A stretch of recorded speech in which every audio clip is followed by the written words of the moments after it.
احمد مصطفیٰ جناب محمد مصطفیٰ علیہ تحیت والثناء کی پاک بارگاہ میں ہدیہ درود و سلام پیش کرنے کے بعد خالق کائنات جل وعلا کا لامحدود شکر ہے، جس کے خصوصی فضل و احسان سے ہم اس کی پاک بارگاہ میں حاضر ہیں۔ اللہ تبارک و تعالی جل جلالہ اسی طرح اسلام والی سلامتی، ایمان والی موت عطا فرمائے۔ گرامی قدر احباب، سابقہ جمعۃ المبارک کو ہم نے خلیفہ بلا فصل جانشین مصطفیٰ افضل البشر بعد الانبیاء حضرت سیدنا ابو بکر صدیق رضی اللہ تعالی عنہ آپ کے فضائل و مناقب کو گوش گزار کرنے کی سعادت حاصل کی تھی، اور آج بھی چونکہ ماہ جمادی الثانی شریف کا یہ آخری جمعۃ المبارک ہے، آپ کے وصال پاک کے حوالے سے چند ایک باتیں رہ گئیں، اور پھر خاص کر کے حضرت سیدنا ابو بکر صدیق رضی اللہ تعالیٰ عنہ، آپ کو اللہ تبارک و تعالیٰ جل جلالہ نے محبوب علیہ السلام کی زبان اطہر سے امامت کا جو تاج آپ کے سر انور پہ سجایا گیا، اور اس امت میں سب سے پہلا امام مقرر ہوا تاجدار کائنات صلی اللہ تعالیٰ علیہ وسلم کی تقرری سے، تو وہ سیدنا ابو بکر صدیق رضی اللہ تعالیٰ عنہ کی ذات ہے۔ گرامی قدر احباب، حضرت تاجدار صداقت رضی اللہ تعالیٰ عنہ، آپ کی امامت کتنی عظیم و شان امامت ہے کہ کسی امام کو حکومت متعین کرے، مقرر کرے۔ کوئی دنیا میں ایسا امام ہے جس کو لوگ مقرر کرتے ہیں، کوئی دنیا میں ایسا امام ہے جس کو چند افراد قبیلے والے وہ پسند کر کے اپنا امام مقرر کر لیں۔ اور ہمارے ہاں یہ ہوتا ہے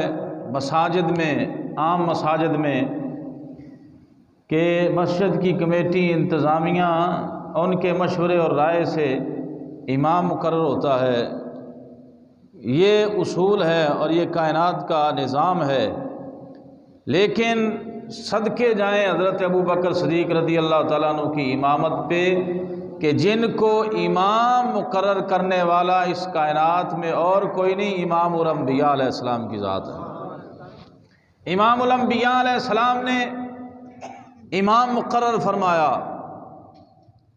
اور پھر ایسا امام مقرر فرمایا کہ کسی کے یہ وہم و گمان میں، یہ خیال میں بھی اعتراض کا کوئی، کسی ذہن کے رکھنے میں کوئی کسی قسم کا اعتراض نہیں تھا کہ یہ ہے تو وہ ہے تو یہ امام ہونا چاہیے۔ حالانکہ اماموں کا اور کمال والی ہستیاں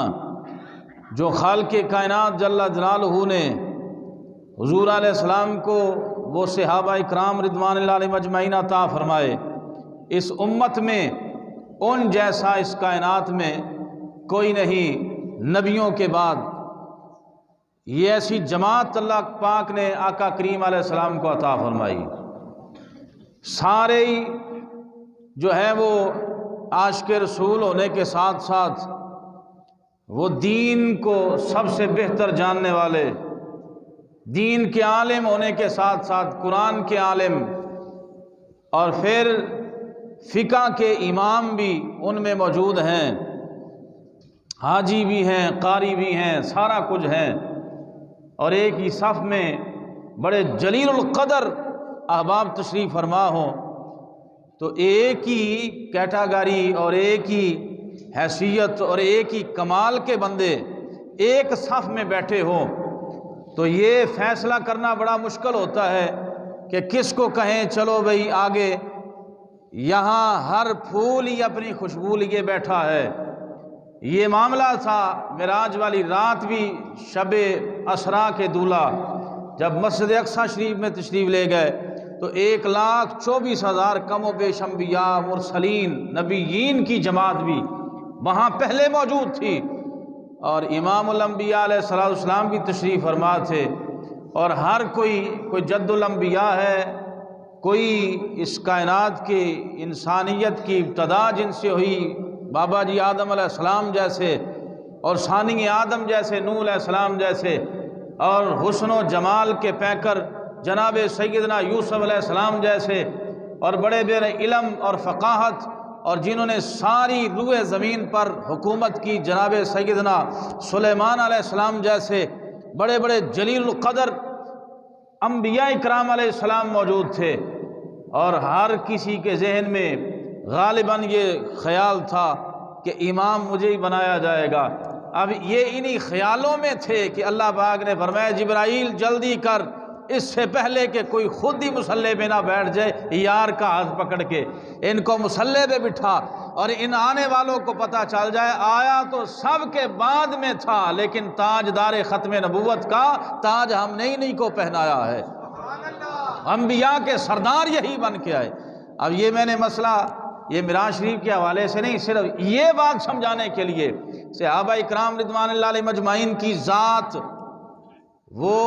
تمام کے لیے اللہ پاک نے، ایک کے لیے نہیں بلکہ 1,30,000 کم و بیش صحابہ اکرام ہیں، تو سب کے لیے اللہ نے قرآن میں فرمایا ہے رضی اللہ عنہم ورضوا عنہ، رب ان سے راضی ہے اور وہ رب سے راضی ہیں۔ سب کے لیے اللہ پاک نے قرآن عزیز میں ارشاد فرمایا ہے وَكُلٌّ وَعَدَ اللَّهُ الْحُسْنَى، اللہ نے سب کے ساتھ جنت کا وعدہ فرما لیا ہے، لیکن ان میں کوئی تاجدار صداقت ہے تو کوئی تاجدار عدالت ہے، اور کوئی تاجدار سخاوت ہے تو کوئی تاجدار شجاعت ہے، کوئی جو ہے وہ علم فقہ میں ایسی مہارت رکھتا ہے کہ جن کو حضرت ابن مسعود عبداللہ بن مسعود رضی اللہ تعالیٰ عنہ کہا جاتا ہے، اور کوئی اس امت کے لیے رہنمائی، اور سب کے لیے آقا کریم علیہ السلام نے ارشاد فرمایا اصحابی کالنجوم بأیہم اقتدیتم اہتدیتم، کہ میرے سارے صحابہ ستاروں کی مانند ہیں، جس کی بھی اقتدا کرو گے راہ ہدایت حاصل کر لو گے۔ تو سارے تو کمال والے تھے، سارے تو شرف والے تھے، سارے تو عظمت والے، سارے ہی بڑی شانوں والے۔ اب ان سب کی شانیں آقا کریم علیہ السلام جانتے ہیں، جو آقا ہوتا ہے اسے پتہ ہوتا ہے میرا کون سا غلام کس شان کا مالک ہے، وہ پیر کیسا ہے جس پیر کو پتہ ہی نہ ہو میرے مریدوں میں کون سا مرید جو ہے وہ تقوی اور پرہیزگاری میں سب سے بلند و بالا ہے، وہ پیر کیسا ہے۔ اور پھر نبی، اور وہ نبی امام الانبیاء علیہ السلام کی ذات ہو اور نبی نہ جانتے ہوں میرے جو مرید ہیں اور جو میرے جو ہیں وہ صحابہ ہیں جو مجھ پہ جان و دل ہر وقت نثار کرنے کے لیے ہمہ وقت تیار رہتے ہیں، ان میں سب سے افضل اور سب سے بالا اور تقوی و پرہیزگاری میں پہلے نمبر پہ کون سا ہے۔ اسی لیے امام الانبیاء علیہ السلام نے یہ فیصلہ فرما دیا، آخری آپ کی علالت مبارک، آپ کی جب مرض مبارک، ہم مریض وہ بیماری نہیں کہتے، بیماری تشریف لے کے آئی فیض حاصل کرنے کے لیے نبی علیہ السلام سے، کیونکہ آپ کی بیماری اضطراری نہیں تھی، اختیاری بیماری تھی۔ ایک ہوتا ہے اضطراری بیماری، یعنی بندہ چاہے نہ تو اس کو بیماری لگ جائے، بندہ چاہے بھی نہ تو اسے بیماری لگ جائے، لیکن آقا کریم علیہ السلام نے یہ بیماری جو ہے وہ اضطراری نہیں تھی کہ ایویں ہی آ گئی اور لگ گئی، فرمایا یہ اختیاری تھی، اور امت کو بتانا یہ مقصود تھا کہ بندہ بیمار ہو جائے اور پھر کیا کرنا چاہیے، اور یہ بیماری اللہ سے مانگ کر لی بھی اسی لیے کہ میں بیماری کے اگر میں حیات رہوں، یہ مسئلہ قیامت تک یہ خون بہتا رہتا، قیامت تک جھگڑے ہوتے رہتے، قتل و غارت ہوتی رہتی، خلافت کے معاملے میں کون آگے آئے گا، کون مصلی کا وارث بنے گا، کون خلیفۃ المسلمین بنے گا، لیکن آقا کریم علیہ السلام نے بیماری کو فیض دینے کی خاطر اپنے آخری ایام مبارک میں 17 نمازیں، تقریباً 17 نمازیں ہیں ایسی کہ آقا علیہ الصلوۃ والسلام نے بیماری کے عالم میں فرمایا کہ مرو ابا بکرن، کہ فرمایا کہ ابو بکر کو حکم دو کہ وہ لوگوں کو نماز پڑھائیں۔ تو یہ اختیاری بیماری تھی، اضطراری نہیں تھی۔ تو کون جناب سیدنا ابو بکر صدیق رضی اللہ تعالیٰ عنہ، آپ کی شان میں اللہ تبارک و تعالیٰ جل جلالہ نے قرآن عزیز کی 32 آیات طیبات ہیں قرآن عزیز میں، جن میں آپ کا شان، مقام و مرتبہ مختلف طریقوں سے بیان فرمایا گیا۔ بے شمار حدیث مبارکہ آپ کی عظمت و شان میں کریم آقا علیہ الصلوۃ والسلام نے جناب علی ارشاد فرمائی۔ لیکن گرامی قدر احباب، یہ وہ امام الانبیاء علیہ السلام کے یار غار و یار مزار ہیں جنہوں نے زندگی میں یہ تمنا کی، جب آقا علیہ السلام نے پوچھا ابو بکر کوئی آخری تمنا یا آخری آرزو ہو تو مانگ لے، جیسے حضرت ربیعہ بن کعب سے میرے محبوب علیہ السلام نے تہجد کے وقت وضو کرواتے تھے، حضرت ربیعہ بن کعب رضی اللہ تعالیٰ عنہ آفتابہ شریف لوٹا لے کے۔ تو آقا علیہ السلام ایک دن دریائے رحمت جوش میں آیا، فرمایا ربیعہ سن ربیعہ مانگ لے جو مانگنا چاہتا ہے، مانگ لے جو مانگنا چاہتا ہے۔ تو ان کے بھی یہ بارے نیارے ہو گئے، انہوں نے کہا کہ یار موج پہ آیا ہے۔ اب دنیا داری والا ذہن نہیں تھا، دنیا داری والا ذہن نہیں تھا۔ ہم میں سے کوئی ہوتا تو شاید کہنا جی مرلہ میرے نال وا دیو، حضور اے پلاٹ نال وا دیو، یا کوٹھی بنگلہ، یہ کوئی پراڈو، یہ چیزیں مجھے مل جائیں، سلطنت مل جائے، حکومت مل جائے۔ نہیں، حضرت ربیعہ بن کعب رضی اللہ تعالیٰ عنہ نے کسی دنیا کی چیز کا مطالبہ نہیں کیا، بس ایک ہی کیا، مرافقتک فی الجنہ، سونیا جیسے یہاں پہ وضو کرواتا ہوں جنت میں بھی یہ نوکری عطا فرما دے۔ تو آقا علیہ السلام نے فرمایا بس ابا غیر ذالک، بس اور بھی مانگ لے۔ فرمایا حضور بس اتنا ہی بڑا ہے، یہ عاشقوں کے لیے اتنا ہی ہے کہ اس کا محبوب ان کے سامنے بیٹھا رہے۔ اور یہی حالت حضرت سیدنا ابوبکر صدیق رضی اللہ عنہ نے کبھی مطالبہ نہیں کیا، کبھی سوال نہیں کیا، حالانکہ دین پر جتنے احسانات، یہ ترمذی شریف میں حدیث پاک ہے، کریم آقا علیہ الصلوۃ والسلام ارشاد فرماتے ہیں جتنے دین پر احسان اور جتنا ابو بکر کے مال نے دین کو نفع پہنچایا کسی کے نہیں۔ فرمایا کہ قیامت والے دن ابو بکر صدیق رضی اللہ تعالیٰ عنہ نے جو اسلام پر ادھار باقی ہے اللہ ان کا ادھار چکائے گا۔ جی یہ اسلام مقروض ہے سیدنا تاجدار صداقت رضی اللہ تعالیٰ عنہ۔ اور گرامی قدر احباب، آپ علیہ السلام رضی اللہ تعالیٰ عنہ سے آقا علیہ السلام نے فرمایا ابو بکر میرے غار کا ساتھی، میرے حضر کا ساتھی، میرے سفر کا ساتھی مانگ لے، کیا مانگنا چاہتا ہے؟ حضرت تاجدار صداقت رضی اللہ تعالیٰ عنہ نے ایک ہی تمنا کی، اور وہ تمنا کیا تھی؟ النظر الی رسول اللہ، سونیا ابو بکر کی آنکھیں ہوں، آمنہ کے لال کا چہرہ ہو، میں دیکھتا رہوں آپ دکھاتے رہیں، میں دیکھتا رہوں آپ دکھاتے رہیں۔ اور یہ تمنا میرے محبوب علیہ الصلوۃ والسلام نے ابو بکر صدیق کی غار ثور میں جناب علی پوری فرمائی۔ فرمایا تو نے تمنا کی تھی میں دیکھتا رہوں، آ جائے ابو بکر غار ثور میں تو دیکھتا رہے میں دکھاتا رہوں۔ اور یہ تمنا ایسی پوری ہوئی قیامت تک کے لیے۔ فرمایا کہ ابو بکر تو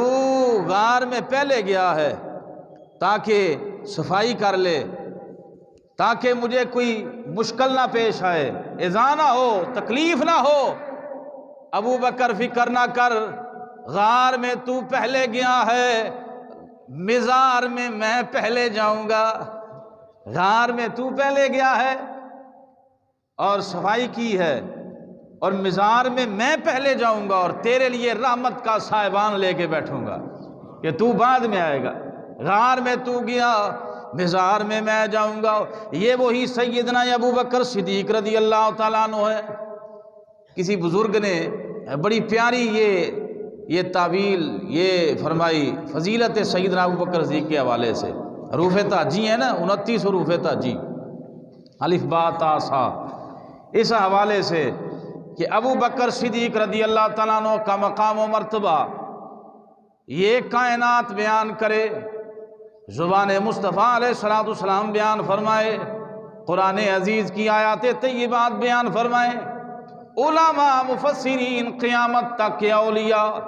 یہ شان صدیق اکبر رضی اللہ تعالیٰ عنہ کے مزید نکات بیان فرمائیں، لیکن حروف تعجیبی ابو بکر صدیق کی عظمت بیان کرتے ہیں۔ آکو نا سبحان اللہ۔ حروف تہجی میں سب سے پہلے الف، غور کریں گے ذوق آئے گا۔ حضرت تاجدار صداقت رضی اللہ تعالیٰ عنہ کی عظمت، مقام و مرتبہ، الف سے امام ابو بکر صدیق، الف سے امام ابو بکر صدیق، با سے برتر و بالا ابو بکر صدیق، تا سے تاجدار صداقت ابو بکر صدیق، سا سے ثمرۂ محنت نبی ابو بکر صدیق، اور جیم سے جلیل القدر صحابی ابو بکر صدیق، ہا سے حضور کا خادم ابو بکر صدیق، خا سے خلیفہ اول ابو بکر صدیق، دال سے داعی اسلام ابو بکر صدیق، زال سے ذہین و فتین ابو بکر صدیق، زارا سے رضا خدا کا طلبگار ابو بکر صدیق، زا سے زاہد و پارسا ابو بکر صدیق، سین سے سچائی کا پیشوا ابو بکر صدیق، شین سے شاہ دو جہاں کا یار ابو بکر صدیق، سوا سے صداقت کا علمدار ابو بکر صدیق، دعا سے ظلمت سے روشنی کرنے والا ابو بکر صدیق، دعا سے طاہر و مطہر ابو بکر صدیق، زوا سے ظلمت کے خلاف چٹان ابو بکر صدیق، عین سے عامل قرآن ابو بکر صدیق، غین سے غیرت مند ابو بکر صدیق، فا سے فاطمہ کے نکاح کا گواہ ابو بکر صدیق، قاف سے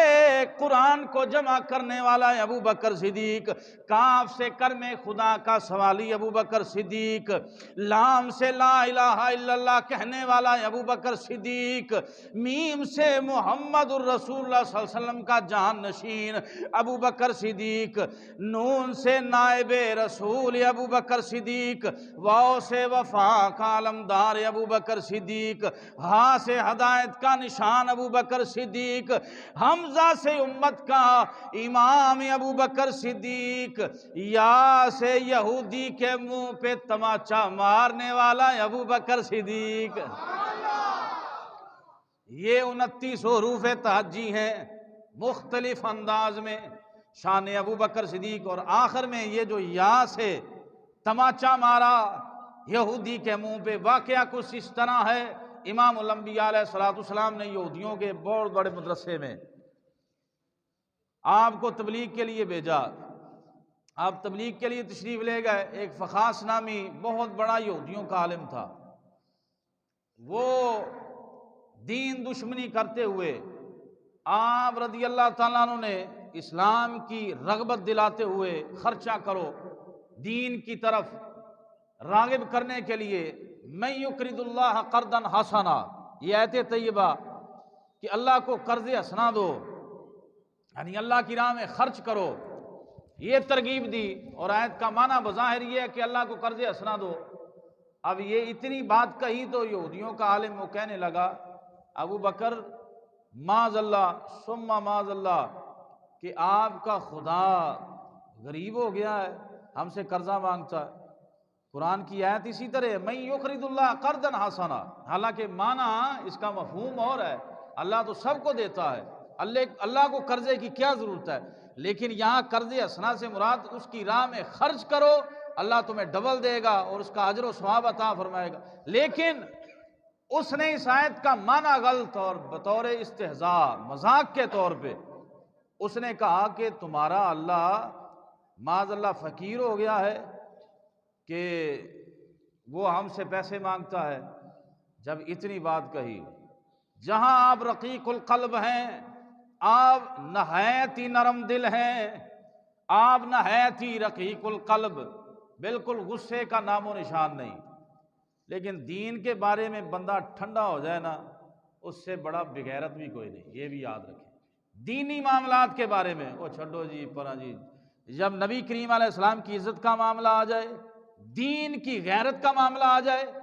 تو اگر کوئی بندہ ٹھنڈا ہو جائے تو وہ سمجھے بس میرے اندر ایمان مون کوئی نہیں ہے، بس میں برائے نام مسلمان ہوں۔ جس کو غصہ نہ آئے،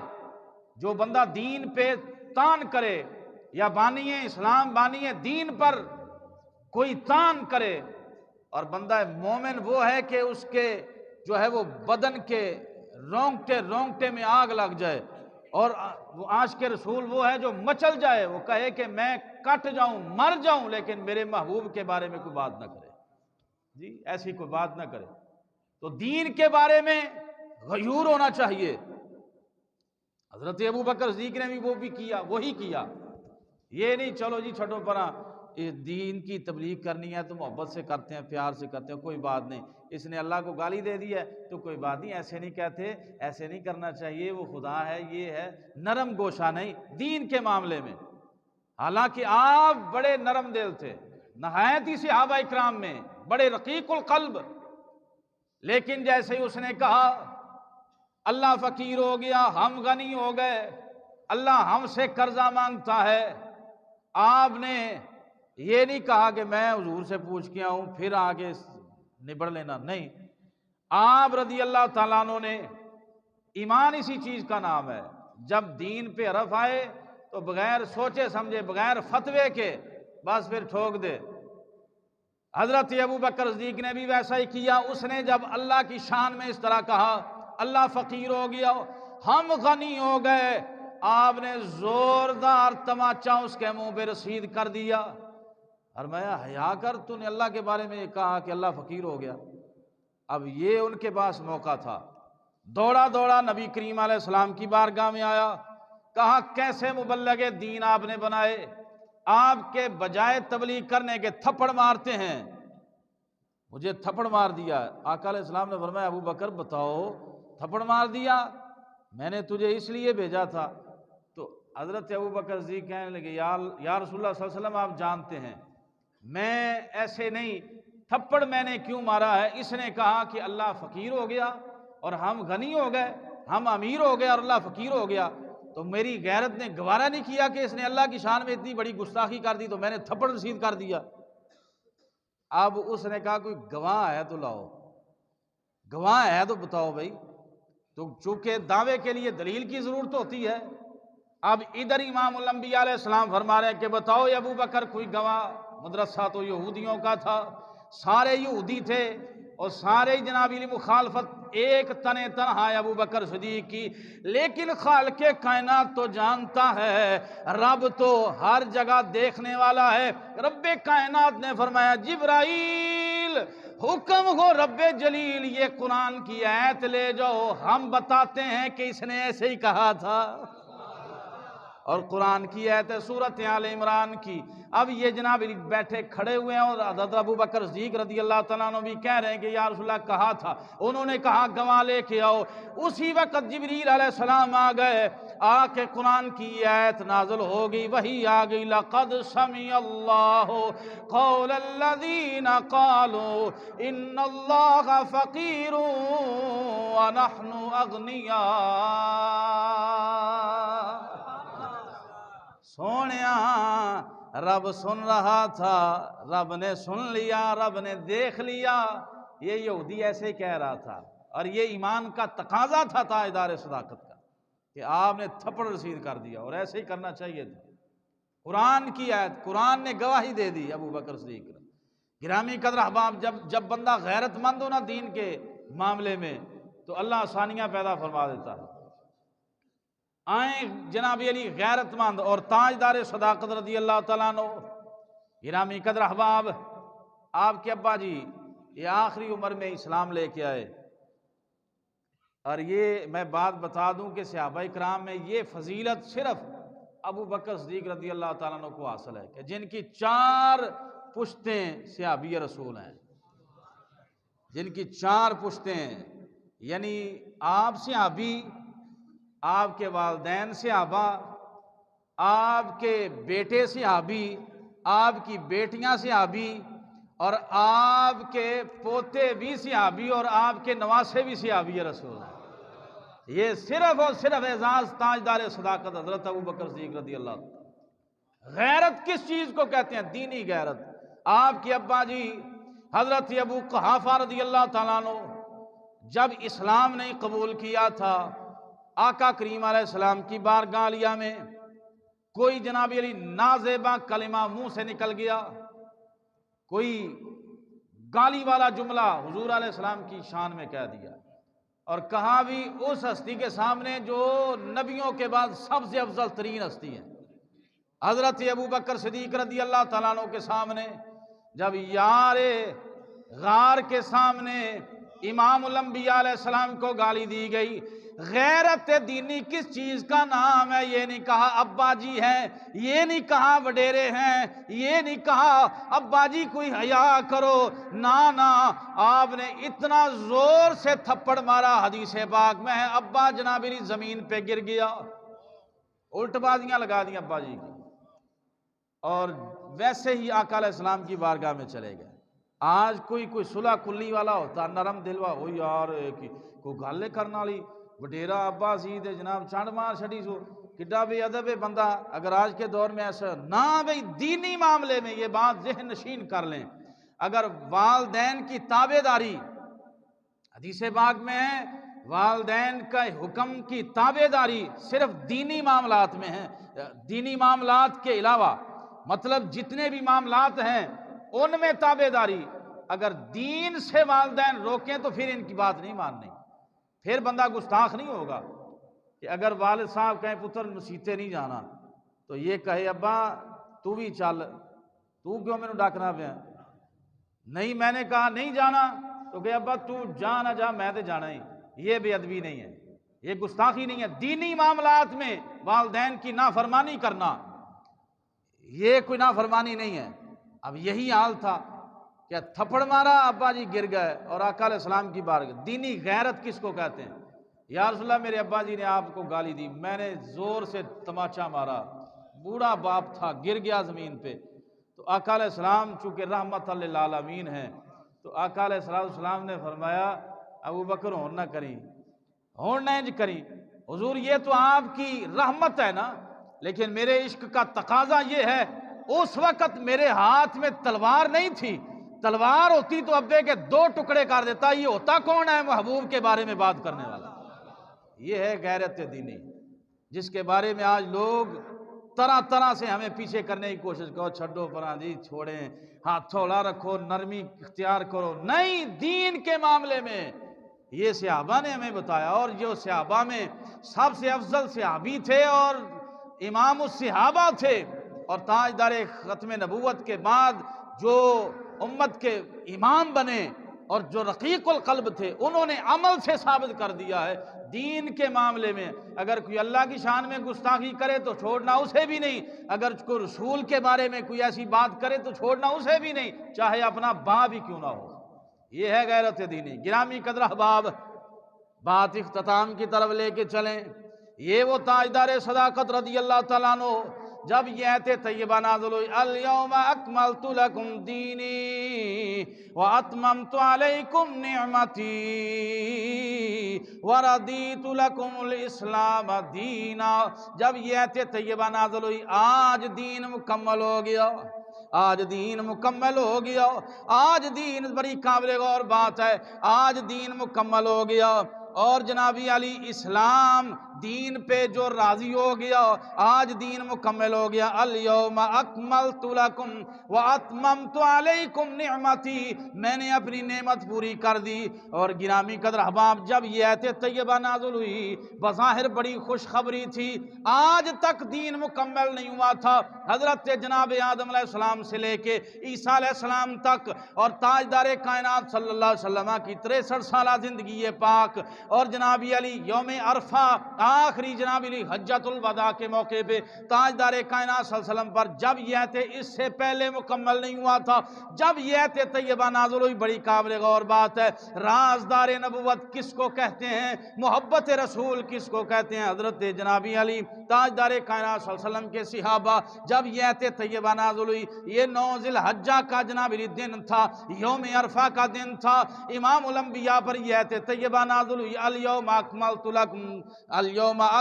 لکم علیکم نعمتی۔ گرامی قدر احباب، جب یہ آیت طیبہ نازل ہوئی، آج دین مکمل ہو گیا، میں نے نعمت مکمل کر دی، سارے ایک دوسرے کو مبارک دے رہے تھے، سارے صحابہ خوش ہو رہے تھے، لیکن یار غار کی آنکھوں میں آنسو جاری تھے،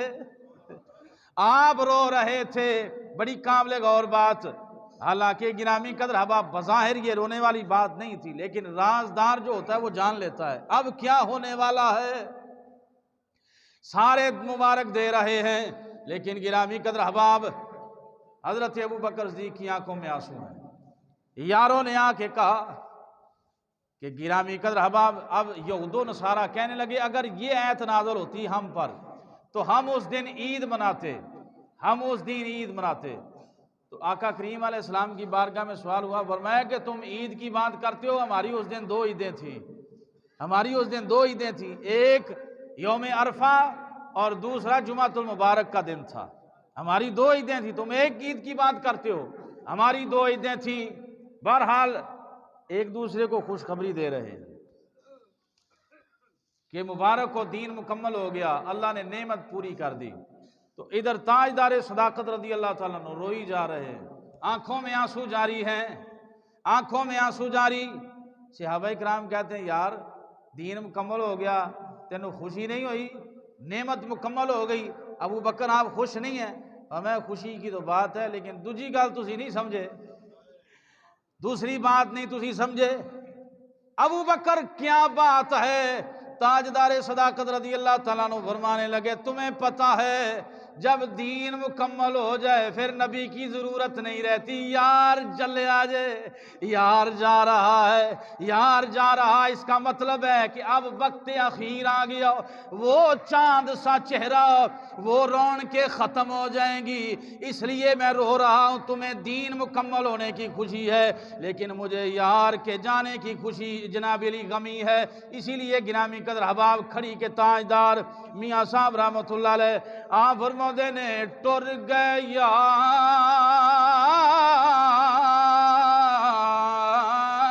جنا دے او قدروں دے تھوڑا روگاں وچوں روگ محمد تے جس دا نام چھوڑا۔ اللہ یا رسول اللہ، یا گرامی قدر احباب ذرا توجہ فرمائیں، بڑی قابل غور بات، میں بات جنابی علی مختصراً ٹائم کے اندر حضرت تاجدار صداقت رو رہے ہیں، فرمایا تمہیں پتہ نہیں یار کے جانے کا وقت آ گیا، اور جب آخری علالت کے آقا علیہ السلام پر بیماری تشریف لے آئی اور آقا علیہ السلام نے فرمایا مرو ابا بکر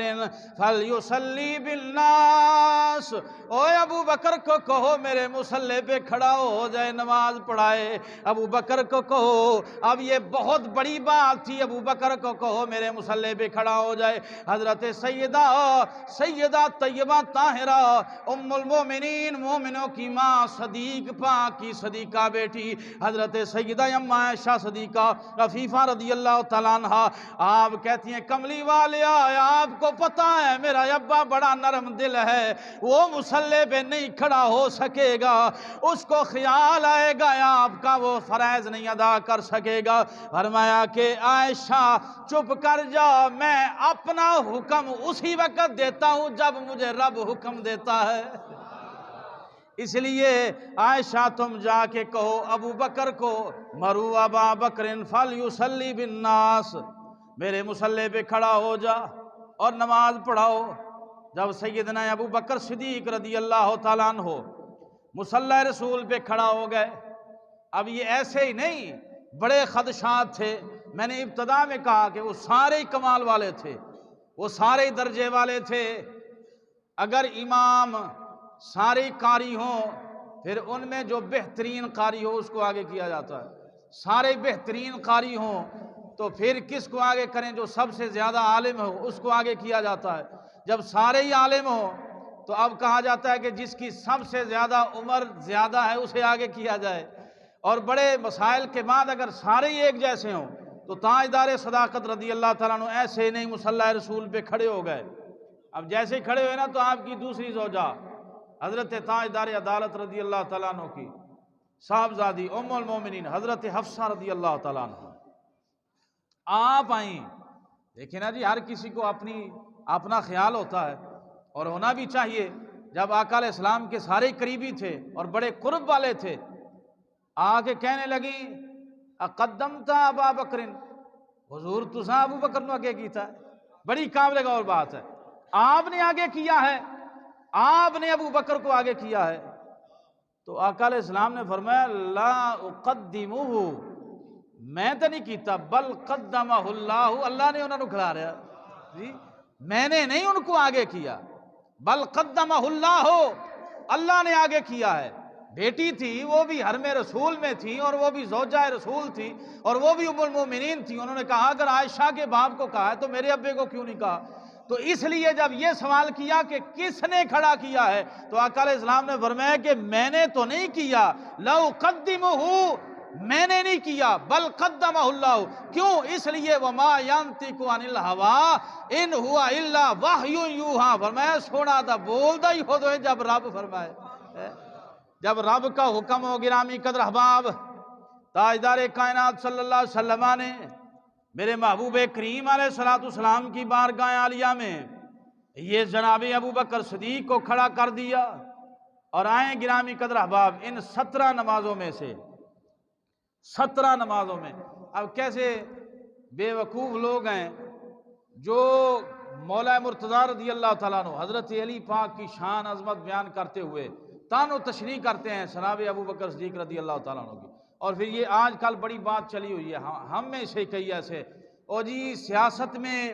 خلافت اول حضرت ابو بکر صدیق کی تھی، روحانیت میں حضرت مولا علی تھے، روحانی خلیفہ پہلے حضرت علی تھے اور سیاسی خلیفہ پہلے حضرت ابو بکر صدیق تھے۔ حضور سیدی داتا صاحب رحمۃ اللہ علیہ آپ کی کشف المحجوب شریف پڑھ لیں تو آپ نے کشف المحجوب شریف میں لکھا ہے کہ کائنات میں سب سے بڑا صوفی، پہلا صوفی جو ہے وہ ابو بکر صدیق رضی اللہ تعالیٰ عنہ، پہلا صوفی بھی ابو بکر صدیق ہے۔ اور میں ایک بات ختم کروں گرامی قدر احباب، ان 17 نمازوں میں ایک نماز کا وہ وقت بھی آیا گرامی قدر احباب، ایک نماز وہ بھی تھی جب حضرت ابو بکر صدیق نظر نہیں آئے، ٹائم ہو گیا، نماز کا ٹائم جا رہا تھا اور سارے ہی نماز پڑھانے والے تھے، یہ نہیں کوئی ریڑی والا بیٹھا تھا دیکھ رہے تھے امام صاحب ہوں گے نماز پڑھاؤں گے، نہیں، سارے ہی جلیل القدر، کوئی جناب علی اشرا مبشرہ بیٹھے ہوئے ہیں، کوئی بیت عقبہ والے بیٹھے ہوئے ہیں، مہاجر انصار بڑے جلیل القدر سے، اب ابو بکر صدیق نہیں آئے، ٹائم بھی جا رہا ہے، اب کیا کریں؟ انہوں نے کہا عمر چل تو آگے ہو جا، ظہر کی نماز کا وقت تھا، نماز کا ٹائم جا رہا ہے۔ اب دیکھیں خلافت کے لیے مصلی کا وارث کیسے بنایا گیا حضرت ابو بکر صدیق، ظہر کا ٹائم جا رہا تھا اور لوگوں نے کہا چلو فاروق اعظم آپ آگے ہو جائیں۔ حضرت فاروق اعظم رضی اللہ تعالیٰ عنہ، جب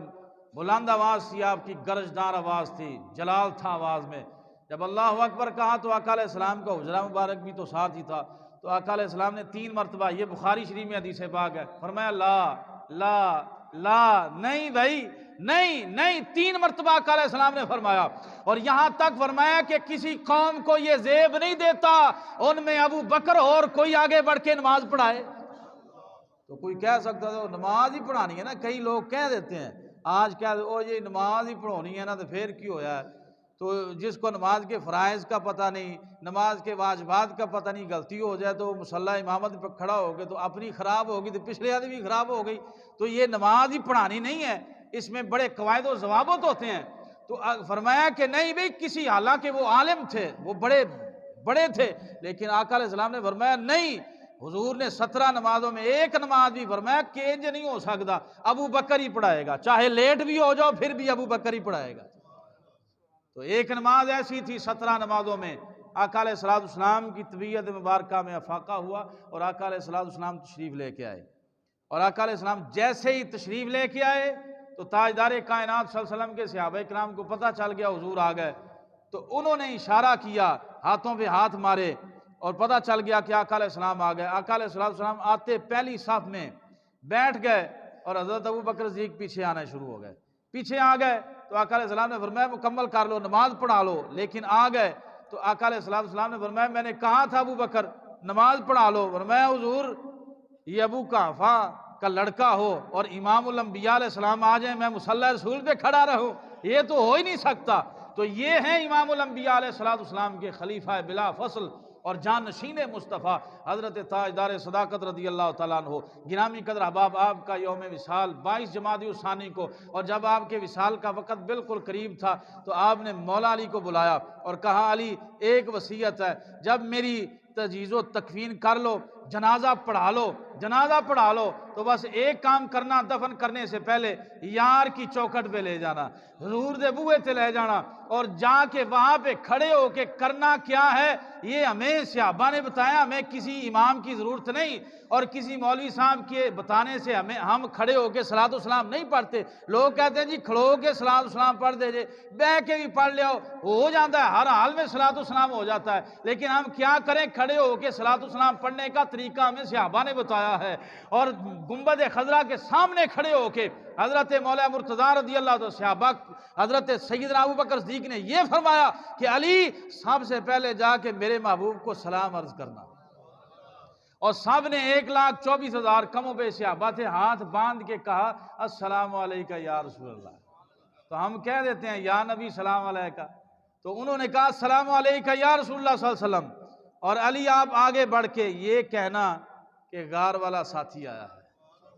یہ بھی ان کا نظریہ تھا کہ جو نبی ہوتا ہے وہ سنتا بھی ہے اور جواب بھی دیتا ہے، مار کے مٹی نہیں ہو جاتا، وہ نبی نہیں، یہ ایک نظام ہے کائنات کا، فوت ہونے کے بعد قبر، لیکن ہر کوئی مرنے والا ایک جیسا تھوڑا ہوتا ہے۔ تو فرمایا کہ نبی کی شان تو ورال ورا ہے، کہنا کہ غار والا ساتھی آیا ہے، دروازہ کھل جائے تو اندر دفن کر دینا، دروازہ نہ کھلے تو ساتھ ہی جنت البقیع ہے وہاں پہ لے جانا۔ یہ عشق تھا گرامی قدر احباب، بات ختم ہو گئی۔ حضرت تاجدار صداقت رضی اللہ تعالیٰ عنہ، آپ کے یاروں نے جب سلام کیا السلام علیکہ یا رسول اللہ، سونیا غار والا ساتھی آیا ہے، غار والا ساتھی آیا ہے۔ اے روزہ انور کھلا، دروازہ خود بخود کھلا، اندر سے آواز آئی ادخل الحبیب الی الحبیب، دیر کیوں کرتے ہو، جلدی کرو، یار کو یار سے ملا دو، یار کو یار سے ملا دو، یار کو یار سے ملا دو۔ تمہیں پتہ نہیں یہ غار میں پہلے گیا تھا، مزار میں ہم پہلے گئے ہیں، اور اس نے غار میں جا کے ہمارا انتظار کیا تھا، مزار میں ہم کب کا اس کا انتظار کر رہے ہیں۔ تو لہذا محبوب کو محبوب کے سے ملا دو۔ حضرت ابو بکر صدیق رضی اللہ تعالی عنہ اور جمیع صحابہ اکرام رضوان اللہ علیہ مجمعین، ان کی عظمت، ان کی شانوں کو ماننا، یہ صرف و صرف اہل سنت و جماعت کا یہ ترہ امتیاز ہے۔ اللہ تبارک و تعالی جل وعلا حضرت تاجدار صداقت رضی اللہ تعالیٰ عنہ کے فیوض و برکات عطا فرمائے۔ وما علینا الا البلاغ۔